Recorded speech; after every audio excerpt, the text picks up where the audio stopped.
shamarran biyya arabaa ishee of jijjiiruuf ishee maatii ishee jijjiiruuf manaa baate haadha kaayyoo baga gammadde. Seerri amma bahee jiru seera shamarran biyya arabaa cimsee akkasaan jijjiiraman akkasaan hojjetanii warra gaan godhu. Innis egaa seera waa'ee gaa'ilaa wal qabatu akkasuma hojii waa'ee manaa seera bareeda seera aaraa seera nama gammachiisu. Dhaga'uudhaaf gurra namatti tolutu baay'eetiin jira. Maarree gaa'illis jireenya ilma namaa keessaa isa tokko. Hojiinis jireenya ilma namaa keessaa isa tokko. Mannis jireenya ilma namaa keessaa isa tokko. Dhaga'uun waan gammachiisaa dhaga'uun baay'ee namatti tola. Yoo shamaa harka fuune kabajamtoota daawwattoota keenya. Nageenyi koo kan jaalalaa kan kabajaa bakka jirtan marattoo isiniif haa ta'u. Akkam jirtu nagaa keessanii? Ani nagaa guutuun qabaa galanni Waaqayyoof haa ta'u. Egaa har'asii waan haaraadhaan dhufeetiin jira. Viidiyoo kana aga dhumaatti yoo dhaggeeffattan wanti haaraan ani jechaa jiru kun wannan dubbachaa jiru kun sirriitti ifa isinii ta'a. Viidiyoo addaan kuttanii yoo baatan garuu wanti ani jedhe wannan irratti dubbadhe kun ifa isinii ta'uu dhiisuu danda'a. Egaa har'a waa'ee manaa dheengaddaa viidiyoo irraa isinii hojjedhee waa'ee manaa sanarratti kaan keessan gaafii kan na gaafattan jiru asuma jalattan isinii deebisa. Kaan keessan immoo sobaa kan jettan hin jirtu. Egaa jalqaba irratti warreen sobaa jettanii wanna lafaa fuudhamee odeeffamuuti waan akkanaa jechuudha. Miidiyaa gugurdaa kan akka OBN miidiyaa gugurdaa irratti dubbatameetiin jira jechuudha. Wanna sobaa jettan hin qabu. Akkasumallee TikTok irratti baay'een sheerii godhanii ilaalaa jiru jechuudha. Achi ilaalaa soba jechuun duratti isinumti mataan keessan dura qulqulleeffadhaati namaan soba jedhaa isiniin jedha. Soba miti wantichi hojiirra magaalaa akka sabbataa Shaashamannee magaalaa gugurdoo irratti hojiirra oola jira. Akkasuma magaalaa kaan irrattis akka hojiirra oolu labsadee jiru jechuudha. Wanni sobaa hin jiruun isiniin jedha.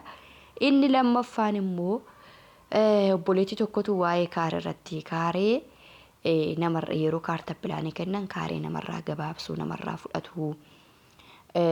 Wayyoo maaloo naa deebisaa obboloota koo kan jette sanarratti wanna obboleettii kootii hin galletu jira.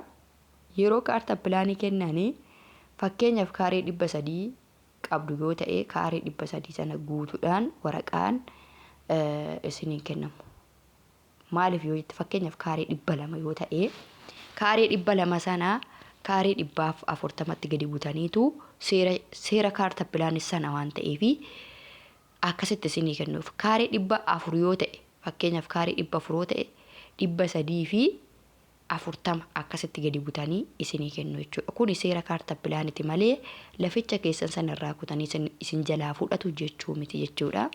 Akkasitti hubadhaa seera kaarta pilaanis akkasitti kenna malee lafichi keessan sun kaaree 200 hammi irra qubattan sun lafichuma keessan sanaadha wanni irraa citee nama biraatii kennamu hin jiru fudhatamu hin jiru jechuudha. Kaarta pilaaneettiin kennamutu ammasaa gadi xiqqatee kennamaa jechuudha ragaa yeroo kennamu. Kan akkasitti hubadhaa. Inni kan biraa immoo yeroo ammaa kana shamarran keenya biyya Oromaa wanna manaa fi wanna gaa'ilaati jechuudha. Jireenya isaanii baay'ee kan jeequ wanna gaa'ilaa gaafan isiniin jedhu shamarran waggaa 6 waggaa 7 8 dadhabanii mana ijaarratanii qabeenyatti dhufanii gaa'ilatti galuu. Gaa'ila gaafan isiniin jedhu gaa'ila alaalaa achi taa'anii nama jaalatanii nama fakkeenyaaf fi hin beekne jaalatanii yeroo isaan itti miidhaman jiru dhufanii asitti waggaa 1 yookiin ji'a 6 wajjin jiraatanii walirraa adda ba'uun jira jechuudha. Gaafa walirraa adda ba'an sana rakkoo hedduutu jira waan ta'eefi kanaaf egaa inni kunis seerri gaa'ilaa baay'ee tokko cimee jira jechuudha. Gaa'ila seera qabeessaa fakkeenyaaf warri gaa'ila seera qabeessaa godhatanii keessattuyyuu wanni kun bareedaa shamarran keenyaaf kan hin jedhu shamarran baay'een dhiira tokko amananiiti walumaa galatti mana tokko maqaa isaatiin ijaaru jechuudha. Maqaa isaatiin ijaaru. Inni garuu maal godhaa mana sana kaarta pilaanii maqaa isaatiin fuudhaa shamarran sana yookiin waggaa 1 waggaa 2 waggaa 3 qofa wajjin jiraatee baasee mana sana dhuunfachuu barbaada. Sanarratti seera cimaatu baheetiin jira. Shamarran kamuyyuu gaa'ila yoo diigde qabeenya ishii seeraan fudhachuu kan qabdu.